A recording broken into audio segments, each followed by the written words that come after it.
tässähän onkin herra Milkshake, suomeksi Pirtely. Taitaa olla taiden nimi. Yes. Mennään suoraan asiaan. Siis tämähän on aivan idioottimaista.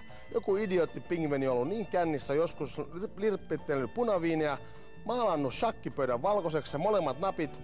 Ja tää on nyt taidetta. Niin. Selitän mulle nyt ihan rahvas suomenkielisellä sanoilla, käyttää jopa voimasanoja ja kirosanoja.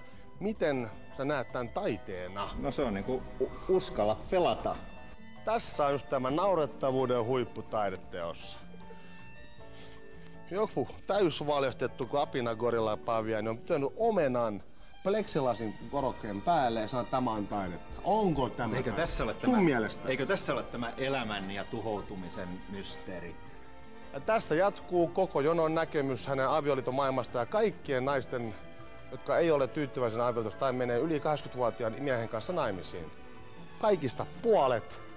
Lennon tykkäsi, että nykytaide on paskaa ja tämä on varsinaista paskaa, mutta sitten hän suuntasi katseensa tänne ylös ja huomasi, että mitä siellä lukee avaruuksien pohjalla. Siellä lukee yes. Aha. Ja koko jono sattui seisomaan tässä Sattui seisomaan.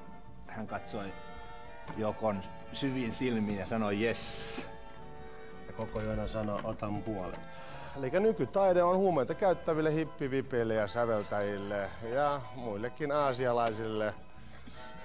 Kuin John Lennon kattoi suurennuslaisella tohon noin, siinä luki yes, tämä oli hänen mielessään. Sä oot hämmästyttävän niinku, tasalla niinku Jokon taiteesta. Miten sä oot niinku päässyt tämän nykytaiteen sisälle niin täydellisesti? Ihan vakavasti ottaen tällaista niinku asiantuntemusta. Nyt mä en ymmärrä sua ollenkaan. Hei, täällä lukee, älä koske teokseen, että sä nyt osaa lukea. Vänliken rör inte konstverket. Hei! Mä en...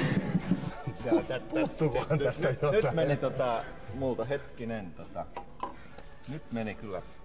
Nyt mä en sano mitään. Ei. Hei, mutta ei se olekaan. Ei tää ole se teos, vaan se on tämä täällä. Se kehottaa, että sun pitää ottaa tästä nyt kivi ja sitten viedä se tänne. Se oli mun mielipide tosta taiteesta. Mutta eikö se ole mielenkiintoinen tämmönen niinku keskussommitelma ja tää risti ja pääsiäisaihe, kuolema, ylösnouse. Mämmi, tosta tulee kyllä mieleen. Tässä on sulle uskallusta. Mä laitan tän tähän ja rupees sä sitä noteeraa. Mitä sä tässä näet? Tää on aika selvä mies-nais-rauha ratkaisu. Jaha.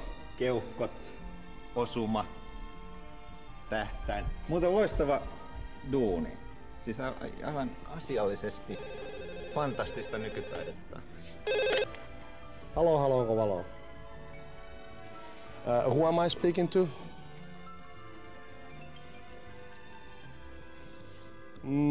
Well, no, I've been in Japan 8 years myself, so I know if you're from accent, you're maybe Japanese.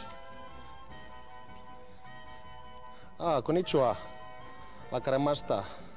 So I have my own TV show every Friday, and I'm now here showing people about your art and giving my opinion, what I think about it, and then I painted my own art thing, and then we are comparing it to yours, and it's very exciting to see it. And sometimes I don't understand it, but sometimes I do.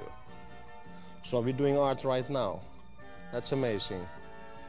Well, it was my honor to talk to you, and I hope everything good in your future, and hopefully one day we can meet and you can come and see what I do best, and which is boxing, when I box for the heavyweight world title.